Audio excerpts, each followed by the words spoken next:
Welcome to the Khatm al-Quran Majlis of MS Voice. أعوذ بالله من الشيطان الرجيم. بسم الله الرحمن الرحيم. قال ألم أقل لك إنك لن تستطيع معي صبرا قال إن سألتك عن شيء بعدها فلا تصاحبني قد بلغت من لدني عذرا فانطلقا حتى إذا أتيا أهل قرية استطعما أهلها فأبوا أن يضيفوهما فوجدا فيها جدارا يريد أن ينقض فأقامه قال لو شئت لاتخذت عليه أجرا قال هذا فراق بيني وبينك سأنبئك بتأويل ما لم تستطع عليه صبرا أما السفينة فكانت لمساكين يعملون في البحر فأردت أن أعيبها وكان وراءهم ملك يأخذ كل سفينة غصبا وأما الغلام فكان أبواه مؤمنين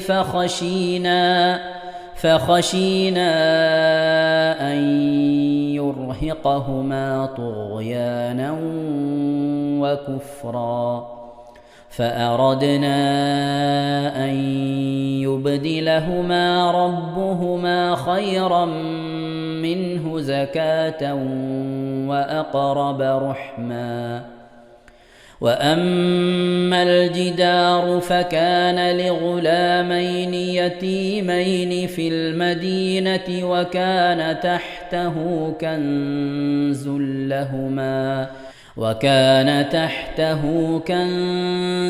لهما وكان أبوهما صالحا فأراد ربك أن يبلغا أشدهما ويستخرجا كنزهما رحمة من ربك وما فعلته عن أمري ذلك تأويل ما لم تسطع عليه صبرا ويسألونك عن ذي القرنين قل سأتلو عليكم منه ذكرا إنا مكنا له في الأرض وآتيناه من كل شيء سببا فأتبع سببا حتى إذا بلغ مغرب الشمس وجدها تغرب في عين حمئة ووجد عندها قوما قلنا يا ذا القرنين إما أن تعذب وإما أن تتخذ فيهم حسنا قال أما من ظلم فسوف نعذبه ثم يرد إلى ربه فيعذبه عذابا نكرا وأما من آمن وعمل صالحا فله جزاء الحسنى وسنقول له من أمرنا يسرا ثم أتبع سببا حتى إذا بلغ مطلع الشمس وجدها تطلع على قوم لم نجعل لهم من دونها سترا كذلك وقد أحطنا بما لديه خبرا ثم أتبع سببا حتى إذا بلغ بين السدين وجد من دونهما قوما لا يكادون يفقهون قولا قالوا يا ذا القرنين إن يأجوج ومأجوج مفسدون في الأرض فهل نجعل لك خرجا على أن تجعل بيننا وبينهم سدا قال ما مكني فيه ربي خير فأعينوني بقوة أجعل بينكم وبينهم ردما آتوني زبر الحديد حتى إذا ساوى بين الصدفين قال انفخوا حتى إذا جعله نارا قال آتوني أفرغ عليه قطرا فما استطاعوا أن يظهروه وما استطاعوا له نقبا قال هذا رحمة من ربي فإذا جاء وعد ربي جعله دكاء وكان وعد ربي حقا وتركنا بعضهم يومئذ يموج في بعض ونفخ في الصور فجمعناهم جمعا وعرضنا جهنم يومئذ للكافرين عرضا الذين كانت أعينهم في غطاء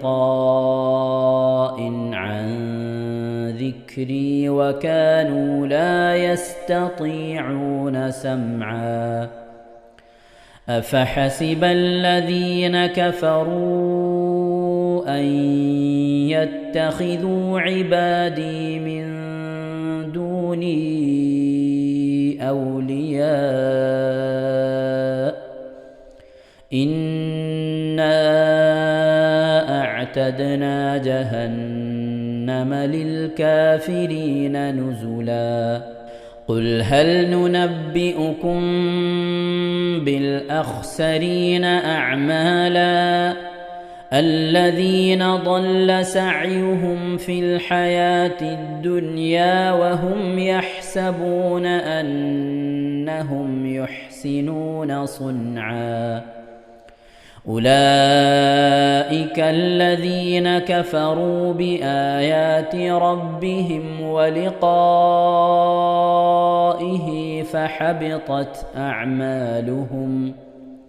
فحبطت أعمالهم فلا نقيم لهم يوم القيامة وزنا ذلك جزاؤهم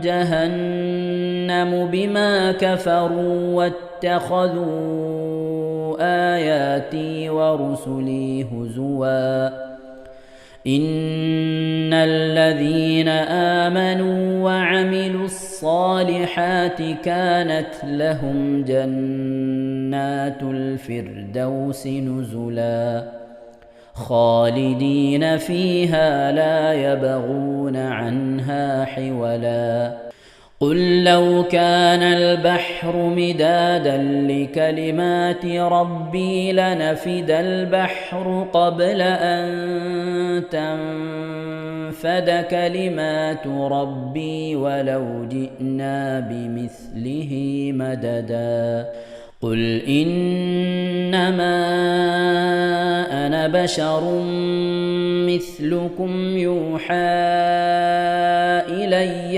أنما إلهكم إله واحد فمن كان يرجو لقاء ربه فليعمل عملا صالحا ولا يشرك بعبادة ربه أحدا بسم الله الرحمن الرحيم كافها يا عين صاد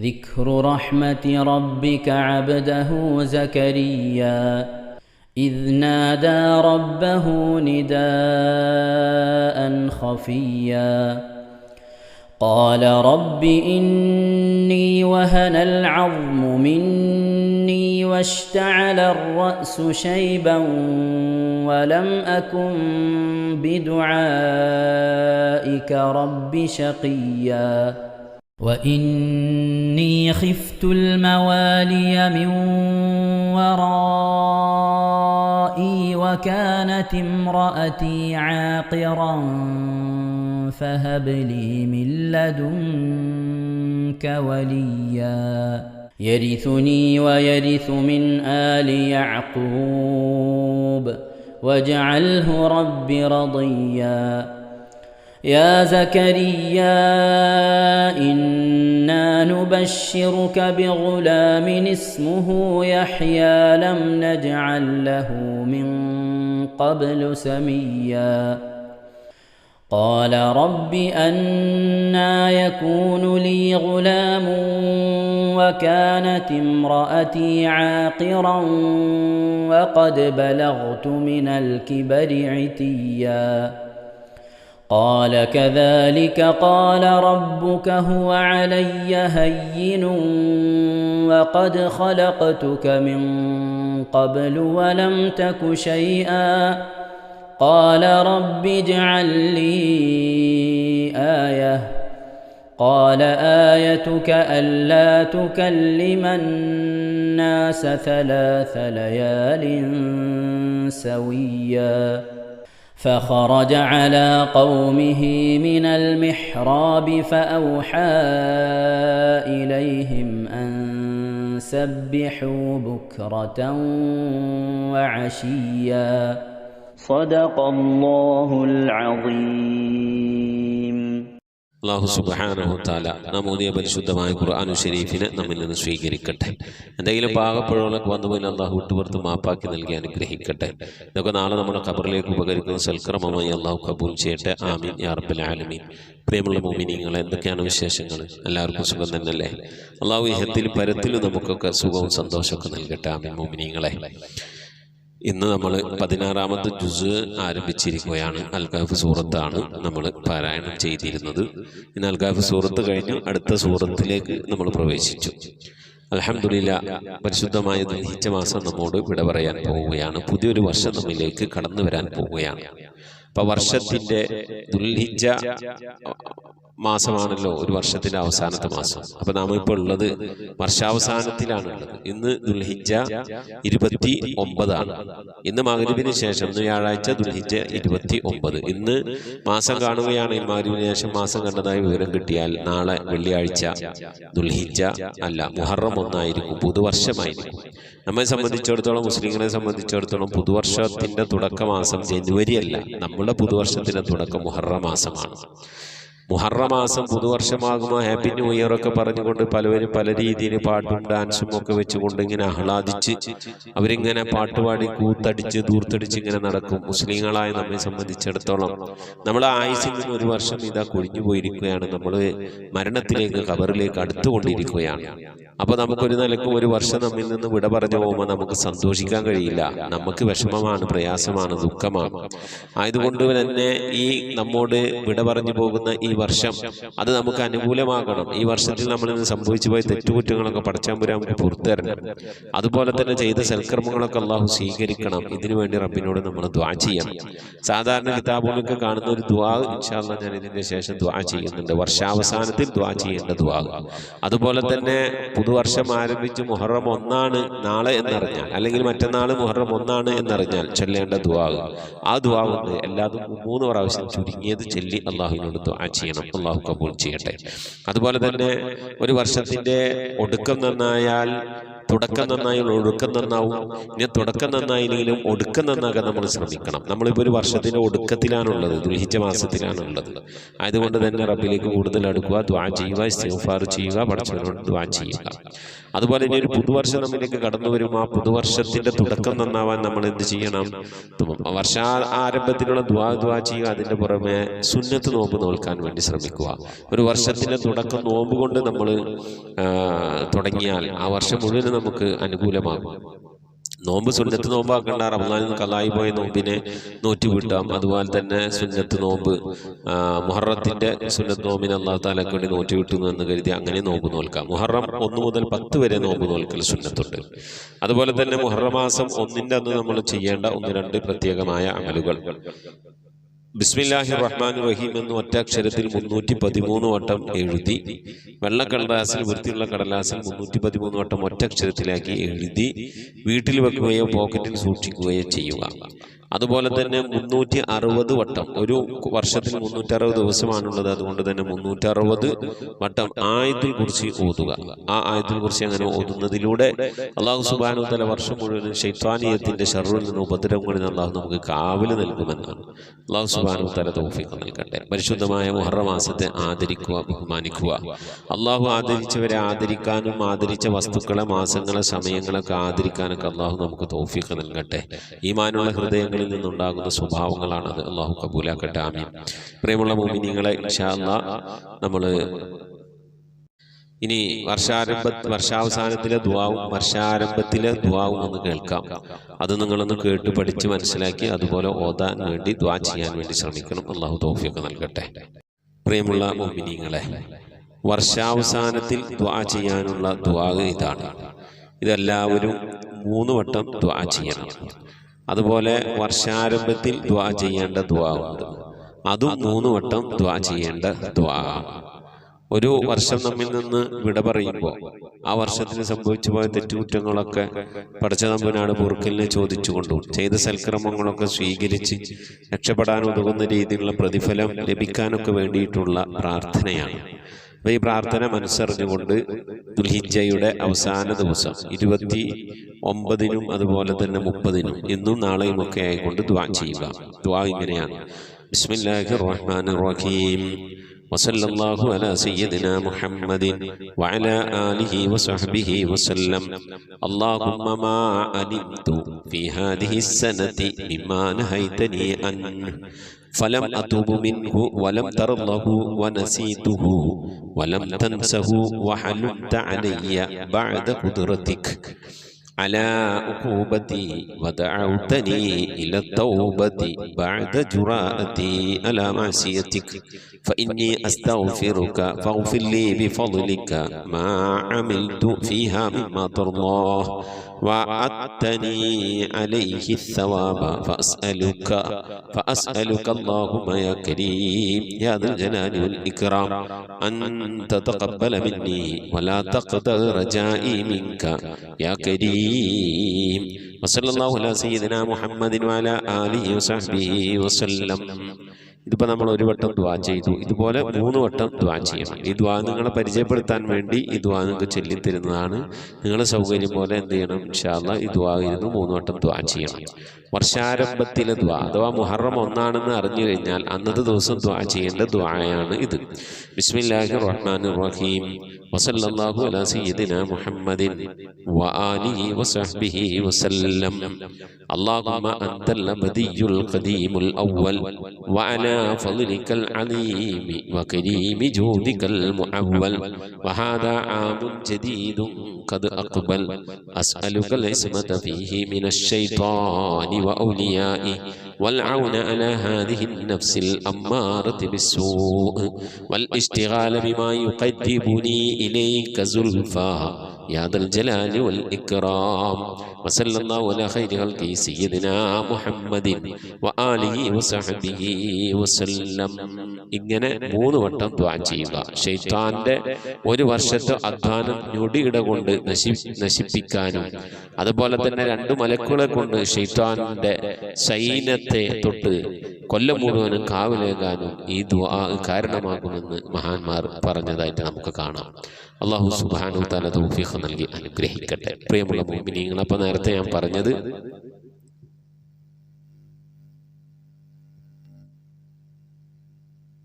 ഇൻഷാ അല്ലാഹ് ഇന്ന് വ്യാഴാഴ്ച ദിവസമാണ്, എല്ലാവർക്കും അറിയാം. പരമാവധി ദിക്ർ സലാത്തുകളൊക്കെ ചൊല്ലി മജ്ലിസിലേക്ക് ഇശാഇന്റെ മുമ്പ് അറിയിക്കണം.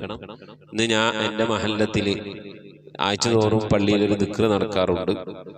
59ാമത്തെ വർഷമാണ് ഇത്. മഹാനായ അയിലക്കാട് സിറാജുദ്ദീൻ ഔലിയപ്പാപ്പാന്റെ മഹാനവറുള്ള ഖലീഫയായിരുന്ന ഉമറുൽ ഖാദിരി തങ്ങൾ 59 വർഷങ്ങൾക്ക് മുമ്പ് നമ്മളെ മഹല്ലിൽ പൊഞ്ഞന മഹല്ലിൽ കാട്ടൂർ പൊഞ്ഞനമാലിൽ സ്ഥാപിച്ച ദിക്ർ മജ്ലിസാണ്. അതിൻ്റെ വാർഷികമാണ് ഇന്നത്തെ ദിവസം വ്യാഴാഴ്ച. അപ്പോൾ ഇശാന് ശേഷമൊക്കെ പള്ളിയിലായിരിക്കും. ഒരുപാട് സമയം കഴിഞ്ഞാൽ വഴി വരിക. ആയതുകൊണ്ട് തന്നെ പരമാവധി ദിക്ർ സ്വലാത്ത് ചൊല്ലിയതൊക്കെ അറിയിക്കുക. ഇൻഷാ അല്ലാഹ് ദുആയിലൊക്കെ ഉൾപ്പെടുത്തും. നിങ്ങളും ദ്വാരക്കുക. അല്ലാഹു സുബ്ഹാനഹു വ തആല സൽക്കർമ്മങ്ങളൊക്കെ ചെയ്യാൻ അല്ലാഹു നമുക്കൊക്കെ തൗഫീഖ് നൽകട്ടെ. ആമീൻ. പ്രത്യേകിച്ച് ദുആ കൊണ്ട് വസിയത്ത് ചെയ്തവരുണ്ട്. മരണപ്പെട്ടുപോയ ഉമ്മയുടെ മഗ്ഫിറത്തിന് വേണ്ടി ദുആ ചെയ്യണമെന്ന് പറഞ്ഞു. ഉമ്മയുടെ ആണ്ടാണ്, പ്രത്യേകം ദ്വാരക്കണമെന്ന് പറഞ്ഞിട്ടുണ്ട്. ഖാസിം പുന്നൂർക്കുളം അദ്ദേഹം ഹദിയ അയച്ചു തന്നിട്ടുണ്ട്. അല്ലാഹു കബൂൽ ചെയ്യട്ടെ, സ്വീകരിക്കട്ടെ. അർഹമായ പ്രതിഫലത്തിന് പരത്തിലും നൽകി അനുഗ്രഹിക്കട്ടെ. അദ്ദേഹത്തിന്റെ സാമ്പത്തികവരുടെ മേഖലയിലും അല്ലാഹു ബർക്കത്ത് നൽകി അനുഗ്രഹിക്കട്ടെ. അവിടെ നമ്മളൊക്കെ മുറാദുകൾ അല്ലാഹു ഹാസിലാക്കി ലോക വിജയികൾ ഉൾപ്പെടുത്തി അനുഗ്രഹിക്കട്ടെ. ആമീൻ യാ റബ്ബൽ ആലമീൻ. മുഅ്മിനീങ്ങളെ, ഇൻഷാ അല്ലാഹ് നമ്മിൽ നിന്ന് മരണപ്പെട്ടുപോയവരുടെ പേരിൽ ഫാത്തിഹ, ഇഖ്ലാസ്, മുവദ്ദത്ത് ഓതി നമുക്ക് ദുആയിലേക്ക് പ്രവേശിക്കാം. إلى حضرة نبينا سيدنا وشفينا وحبيبنا ومنجينا ومرشدنا وهادينا محمد صلى الله عليه وسلم. الفاتحة. أعوذ بالله من الشيطان الرجيم. بسم الله الرحمن الرحيم. الحمد لله رب العالمين الرحمن الرحيم مالك يوم الدين. إياك نعبد وإياك نستعين. اهدنا الصراط المستقيم صراط الذين أنعمت عليهم غير المغضوب عليهم ولا الضالين. رب اغفر لي. آمين. بسم الله الرحمن الرحيم. قل هو الله أحد الله الصمد لم يلد ولم يولد ولم يكن له كفوا أحد. بسم الله الرحمن الرحيم. قل هو الله أحد الله الصمد لم يلد ولم يولد ولم يكن له كفوا أحد. بسم الله الرحمن الرحيم. قل هو الله أحد الله الصمد لم يلد ولم يولد ولم يكن له كفوا أحد. بسم الله الرحمن الرحيم. قل أعوذ برب الفلق من شر ما خلق ومن شر غاسق إذا وقب ومن شر النفاثات في العقد ومن شر حاسد إذا حسد. بسم الله الرحمن الرحيم. قل أعوذ برب الناس ملك الناس إله الناس من شر الوسواس الخناس الذي يوسوس في صدور الناس من الجنة والناس. آمين. الحمد لله الحمد لله الحمد لله رب العالمين. اللهم صل على سيدنا محمد وعلى آل سيدنا محمد. اللهم صل على محمد طب القلوب ودوائها وعافية الأبدان وشفائها ونور الأبصار وضيائها وعلى آله وصحبه وسلم. اللهم أوصل بلغ مثل ثواب ما قرأناه من القرآن العظيم. هذه هدية واصلة ورحمة نازلة وبركة شاملة منا إلى حضرة نبينا سيدنا وحبيبنا ومنجينا مرشدنا وهادينا محمد صلى الله عليه وسلم. اللهم إلى أرواح جميع الأنبياء والمرسلين. اللهم إلى أرواح أصحاب البدريين وسائر صحابة رسول الله صلى الله عليه وسلم. اللهم إلى أرواح صالحين وصديقين والشهداء وأولياء الله تعالى كلهم أجمعين. اللهم زد لهم شرفا على شرفهم وفضلا على فضلهم وكرامة تليق بأعلى درجاتهم يا رب العالمين. اللهم سلمنا وسلم أهلنا في الدارين وبحقوق هؤلاء الشرفاء العظماء المذكورين. പടച്ചവനെ ലോകരക്ഷിതാവായ റഹ്മാനായ അല്ലാഹ്, ഞങ്ങളോട് ഒരുമിച്ച് കൂടിയത് നിന്റെ പരിശുദ്ധമായ ഖുർആൻ ശരീഫ് നിന്റെ കലാമ് പാരായണം ചെയ്തൊക്കെ നീ സ്വീകരിക്കണേ അല്ലാഹ്. ഞങ്ങൾ അറിവില്ലാത്തവരാണ്, വിവരമില്ലാത്തവരാണ്, നന്നായി ഖുർആൻ ഓതാൻ അറിയാത്തവരാണ്. റബ്ബേ, ഞങ്ങളുടെ ഖുർആൻ പാരായണത്തിൽ വന്നുപോയ തെറ്റുകുറ്റങ്ങളൊക്കെ വിട്ടുപുറത്തു മാപ്പാക്കണേ റഹ്മാന്. അല്ലാഹുവേ, നിന്റെ മഹൽ ഫദ്ൽ കൊണ്ട് അല്ലാഹ് പരിശുദ്ധ ഖുർആന്റെ അഹ്ലുകാരിൽ നീ ഉൾപ്പെടുത്തണേ റഹ്മാന്. ഖുർആൻ കൊണ്ട് വിജയിക്കുന്നവരുടെ കൂട്ടത്തിൽ, ഖുർആന്റെ ശഫാഅത്ത് ലഭിക്കുന്നവരുടെ കൂട്ടത്തിലൊക്കെ ഞങ്ങളെ നീ ഉൾപ്പെടുത്തണേ അല്ലാഹ്. റഹ്മാനായ റബ്ബേ, അല്ലാഹുവേ, നിന്റെ മഹൽ ഫദ്ൽ കൊണ്ട് അല്ലാഹ് ഞങ്ങളിൽ മരണപ്പെട്ടുപോയവർക്കൊക്കെ നീ മഗ്ഫിറത്ത് നൽകണേ അല്ലാഹ്. അവരുടെയൊക്കെ ഖബർ നീ വിശാലമാക്കി കൊടുക്കണേ റഹ്മാന്. ഞങ്ങളോട് ചൊല്ലിയതിൻ്റെ ഓതിയതിൻ്റെ ഒക്കെ സവാബിന് അവരുടെ പ്രതിഫലം അവരുടെ ഖബറിടത്തിലേക്ക് എത്തിച്ചു കൊടുത്ത് റബ്ബേ, അവരുടെ ഖബറൊക്കെ നീ സന്തോഷത്തിനും റാഹത്തിനും സ്വർഗീയ ആനന്ദങ്ങളും നേരം പോക്കളും നിറക്കപ്പെട്ട ഖബറാക്കി കൊടുക്കണേ റഹ്മാനെ. ആരോടൊപ്പം നാളെ നിന്നെ ജന്നാത്തിൽ ഫിർദൗസിൽ ഒരുമിച്ച് കൂടാനുള്ള മഹാഭാഗ്യം നൽകി അനുഗ്രഹിക്കണേ അല്ലാഹ്. റഹ്മാനായ റബ്ബേ, ഖത്മുൽ ഖുർആൻ മജ്ലിസിൽ പങ്കെടുക്കുന്ന എൻ്റെ പ്രിയപ്പെട്ട ഉപ്പമാർ, ഉമ്മമാർ, സഹോദരി സഹോദരന്മാർ, അല്ലാഹു എല്ലാവരും നിനക്കറിയാമല്ല അല്ലാഹ്. അവരുടെ ജീവിതത്തിലെ പ്രയാസം നിനക്കറിയാമല്ല അല്ലാഹ്. അവരുടെ ജീവിതത്തിലെ ദുഃഖങ്ങൾ, വിഷമങ്ങൾ, സങ്കടങ്ങൾ നിനക്കറിയാമല്ല റബ്ബേ. അവർ അനുഭവിക്കുന്ന രോഗങ്ങൾ, അവരനുഭവിക്കുന്ന സാമ്പത്തിക പ്രയാസങ്ങൾ, അവരനുഭവിക്കുന്ന ശാരീരിക ബുദ്ധിമുട്ടുകൾ, അവർ അനുഭവിക്കുന്ന മാനസികമായ വിഷമങ്ങൾ എല്ലാം അറിയുന്ന അല്ലാഹ്, നിന്റെ പരിശുദ്ധമായ ഖുർആൻ ശരീഫ് പാരായണം ചെയ്ത് ഈ പുണ്യമായ ദിവസം റബ്ബേ നിന്റെ ദർബാറിലേക്ക് കരങ്ങൾ ഉയർത്തി ഞങ്ങൾ ദുആ ചെയ്യുന്നു. നീ ഞങ്ങളെ എല്ലാവരുടെയും മുറാദുകൾ ഹാസിലാക്കി നൽകണേ അല്ലാഹ്. എല്ലാവരുടെ രോഗങ്ങൾക്കും ശിഫ നൽകണേ അല്ലാഹ്. എല്ലാവരുടെയും പ്രയാസങ്ങൾ, വിഷമങ്ങളിൽ നിന്നൊക്കെ സലാമത്ത് നൽകി ഖൈറ് നൽകി അനുഗ്രഹിക്കണേ അല്ലാഹ്. റബ്ബേ, പലവരും ദുആ കൊണ്ട് വസിയത്ത് ചെയ്തിട്ടുണ്ട്. മരണപ്പെട്ടു ഉപ്പാക്ക് വേണ്ടി, ഉമ്മാക്ക് വേണ്ടി, ഭാര്യയ്ക്ക് വേണ്ടി, ഭർത്താവിന് വേണ്ടി ദ്വാരക്കണേ എന്ന് പറഞ്ഞ് അല്ലാഹു, എൻ്റെ ഉപ്പയും എൻ്റെ ഉമ്മയും എൻ്റെ സഹോദരൻ, എൻ്റെ അമ്മാശൻ, എൻ്റെ ഉസ്താദുമാരൊക്കെ മരിച്ചു പോയിട്ടുണ്ട്. എല്ലാവർക്കും നീ മഗ്ഫിറത്ത് നൽകണേ അല്ലാഹ്. അവരുടെ നാളെ ഞങ്ങളെ ഖബറൊക്കെ നീ വിശാലമാക്കി കൊടുക്കണേ അല്ലാഹ്. റബ്ബേ, കടം കൊണ്ടൊക്കെ വിഷമിക്കുന്നവരുണ്ട്, ഞങ്ങൾക്ക് വീട്ടാനുള്ള തൗഫീഖ് നൽകണേ റഹ്മാനെ. കടക്കാരായിക്കൊണ്ട് ഞങ്ങളാരെയും നീ മരിപ്പിക്കല്ല അല്ലാഹ്. റബ്ബേ, ഞങ്ങളൊക്കെ മഈശത്തിന്റെ മേഖലയിൽ ബർക്കത്ത് നൽകണേ അല്ലാഹ്. ചെയ്യുന്ന ജോലിയിൽ റബ്ബേ റാഹത്തും ബർക്കത്തും സന്തോഷവും നൽകണേ അല്ലാഹ്. കിട്ടുന്ന സമ്പത്തിന് നീ ബർക്കത്ത് നൽകണേ അല്ലാഹ്. ഞങ്ങളുടെ കുടുംബജീവിതം, ഞങ്ങളുടെ മക്കളുടെ കുടുംബജീവിതമൊക്കെ നന്നാക്കി തരണേ റഹ്മാനെ. അള്ളാഹുവെ, മക്കളില്ലാതെ വിഷമിക്കുന്നവരുടെ സാലിഹ്യങ്ങളായി മക്കളെ കൊടുക്കണേ അല്ലാഹ്.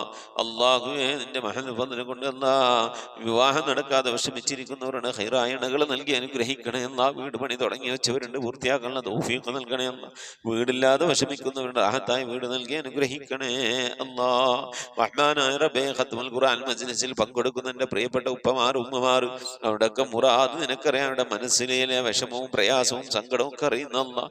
എല്ലാ വിഷമതകൾക്കും നീ സലാമത്തും സന്തോഷവും നൽകണേ അല്ലാഹ്. എൻ്റെ പ്രിയപ്പെട്ടവർ റബ്ബേ, ദിക്റും സലാത്തുകളൊക്കെ ചൊല്ലിക്കൊണ്ട് മുടങ്ങാതെ വിടുന്നവരുണ്ട് റബ്ബേ. 2 ആഴ്ച എത്തുമ്പോൾ വിടുന്നവരുണ്ട്. ഓരോ ദിവസവും ചെല്ലുന്ന ദിക്റുകളും സലാത്തുകളും കലണ്ടറിൽ എഴുതി വെച്ച് വ്യാഴാഴ്ച ദിവസമാകുമ്പോഴേക്കും അതൊക്കെ ഇങ്ങനെ കൂട്ടി നോക്കി മൊത്തം സലാത്തിൻ്റെ എണ്ണം ഞാനും എൻ്റെ കുടുംബവും കൂടി ഇത്ര സലാത്ത് ചൊല്ലി, ഞങ്ങൾ ഇത്ര സലാത്ത് ചൊല്ലി എന്ന് പറഞ്ഞു വിടുമ്പോൾ റബ്ബേ, ആ സലാത്തുകളൊക്കെ മുൻനിർത്തിക്കൊണ്ട് നിന്റെ ദർബാറിലേക്ക് കരങ്ങൾ ഉയർത്തി ഞങ്ങളെ പ്രാർത്ഥിക്കാറുണ്ട്. അല്ലാഹു ഞങ്ങളുടെ ദുആകളൊക്കെ നീ ഖബൂലാക്കണേ അല്ലാ. പരിശുദ്ധ ഖുർആൻ കൊണ്ട് വിജയിക്കുന്നവരുടെ കൂട്ടത്തിൽ ഞങ്ങളെല്ലാവരെയും നീ ഉൾപ്പെടുത്തി അനുഗ്രഹിക്കണേ അല്ലാ. പ്രത്യേകിച്ച് ഖത്മുൽ ഖുർആൻ മജ്ലിസിലേക്ക് റബ്ബേ ദുആ കൊണ്ട് വസിയത്ത് ചെയ്തവർ, മജ്ലിസിലേക്ക് ഹദിയകൾ നൽകി ദുആ ചെയ്യണമെന്ന് പറഞ്ഞവർ, മരണപ്പെട്ടു പോയവരുടെ മഗ്ഫിറത്തിന് വേണ്ടി അവരുടെ പേരിൽ ഹദിയ ചെയ്ത എല്ലാവരെയും ഖബൂലാക്കണേ അല്ലാ. അർഹമായ പ്രതിഫലം ഇഹത്തിലും പരത്തിലും നൽകണേ അല്ലാ. റഹ്മാനായ റബ്ബേ പരിശുദ്ധമായ മജ്ലിസിനെ ലിങ്കുകളും ഷെയർ ചെയ്ത് കൊടുക്കുന്നവർ, ദിക്ർ സലാത്തുകൾ ചൊല്ലിക്കൊണ്ട് മജ്ലിസിനെ ഹയാത്താക്കുന്നവർ എല്ലാവരും നീ ഖബൂലാക്കണേ റഹ്മാനേ. അല്ലാഹുവേ ഞങ്ങളുടെ ഹൃദയത്തിന് നീ ഈമാനികമായ വെളിച്ചം നൽകണേ അല്ലാ. ദീനുള്ള അഹ്ലുകാരാക്കണേ അല്ലാ. ഞങ്ങളുടെ കുടുംബജീവിതത്തിൽ ബർക്കത്ത് നൽകണേ അല്ലാ. ഞങ്ങളുടെ സന്താനങ്ങളിൽ, ഭാര്യമാരിൽ, ഭർത്താക്കന്മാരിൽ, സമ്പത്തിലൊക്കെ ബർക്കത്ത് നൽകണേ അല്ലാ. അല്ലാഹുവേ റബ്ബേ ഞങ്ങളുടെ വീടുകളിലും ഞങ്ങളുടെ വീടുകളിൽ, ഞങ്ങളുമായി ബന്ധപ്പെട്ട വീടുകളിലും ഒക്കെ ഈമാനികമായ അഭിവൃദ്ധി നൽകി അനുഗ്രഹിക്കണേ അല്ലാ. ഞങ്ങളുടെ മക്കളെയൊക്കെ നീ നന്നാക്കി തരണേ റഹ്മാൻ. മഖബൂലും മബ്റൂറുമായ ഹജ്ജും ഉംറയും മർദിയായ സിയാറത്തൊക്കെ ചെയ്യാനുള്ള തൗഫീഖ് നൽകണേ അല്ലാ.